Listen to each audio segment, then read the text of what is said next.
অবশেষে শেষ মুহূর্তে শ্বাসরুদ্ধকর এই ম্যাচে পাকিস্তান ক্রিকেট টিমকে ৮ রানে হারিয়ে এক ম্যাচ হাতে রেখেই অবশ্য সিরিজ জয় করল বাংলাদেশ ক্রিকেট টিম। শেষ ওভারের নাটকীয়তা এবং মুস্তাফিজুর রহমানের অবিশ্বাস্য এক উইকেটে অবশ্য জয়ের দেখা পেল বাংলাদেশ ক্রিকেট টিম। উল্লেখ্য যে টসে হেরে প্রথমে ব্যাটিং করতে নামে বাংলাদেশ ক্রিকেট টিম। নিয়মিত বিরতিতে একের পর এক উইকেট হারাতে থাকে অবশ্য বাংলাদেশি ব্যাটাররা। শেষ পর্যন্ত অবশ্য জাকির আলী অনিক এবং শেখ মাহাদির দুর্দান্ত ব্যাটিংয়ে অবশ্য নির্ধারিত ২০ ওভারে ১০ উইকেট হারিয়ে ১৩৩ রান করে বাংলাদেশি ব্যাটাররা। বাংলাদেশের হয়ে এদিন সর্বোচ্চ রান করেছেন জাকির আলী অনিক। ৪৮ বলে ৫ ছক্কা এবং একটি চারে অবশ্য ৫৫ রান করেছিলেন জাকির আলী অনিক। এছাড়াও ২৫ বলে অবশ্য ৩৩ রান করেন শেখ মাহাদি, যার সুবাদে অবশ্য নির্ধারিত ২০ ওভারে সবকয়টি উইকেট হারিয়ে অবশ্য ১৩৩ রান সংগ্রহ করতে সক্ষম হয়েছিল বাংলাদেশি ব্যাটিং লাইন আপ।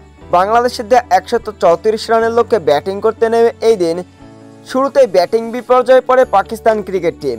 ৫ ওভারে মাত্র ১৫ রানে এই দিন ৫টি উইকেট হারায় পাকিস্তানি ব্যাটাররা।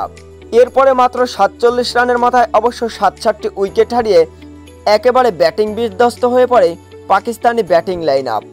তবে শেষ মুহূর্তে এসে অবশ্য দলের হাল ধরেছিল ফাহিম আশরাফ এবং আব্বাস আফ্রিদি।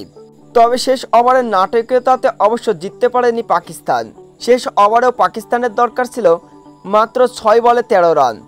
ঠিক এমন এক পরিস্থিতিতে অবশ্য মুস্তাফিজুর রহমান বোলিংয়ে আসেন এবং মুস্তাফিজুর রহমানের প্রথম বলে দুর্দান্ত এক ৪ হাঁকান পাকিস্তানি ব্যাটার। সমীকরণ দ্বারায় ৫ বলে ৯ রান। ঠিক এমন সময় অবশ্য মুস্তাফিজুর রহমানের দ্বিতীয় বলে আরও একটি ছক্কা হাঁকাতে চাইছিলেন পাকিস্তানি ব্যাটার। তবে বাউন্ডারি লাইনে শামীম হোসেন পাটোয়ারির দুর্দান্ত ক্যাচে অবশ্য শেষ হয়ে যায় পাকিস্তানের ইনিংস এবং সেই সাথে সাথে স্বপ্নভঙ্গ হয় পাকিস্তানি ব্যাটারদের এবং ৮ রানের ব্যবধানে হারে পাকিস্তান। আর এই জয়ের সাথে সাথে অবশ্য বাংলাদেশ ক্রিকেট টিম তারা এক ম্যাচ হাতে রেখেই অবশ্য সিরিজটি জিতে নেয়। ৩ ম্যাচ টি-20 সিরিজ এখনও এক ম্যাচ বাকি রয়েছে। তো বন্ধুরা, বাংলাদেশ ক্রিকেট টিম কি পারবে সামনের ম্যাচটি জিততে এবং বাংলাদেশ ক্রিকেট টিম কি পারবে পাকিস্তানকে হোয়াইট ওয়াশ করতে? অবশ্যই কমেন্ট বক্সে জানাবেন।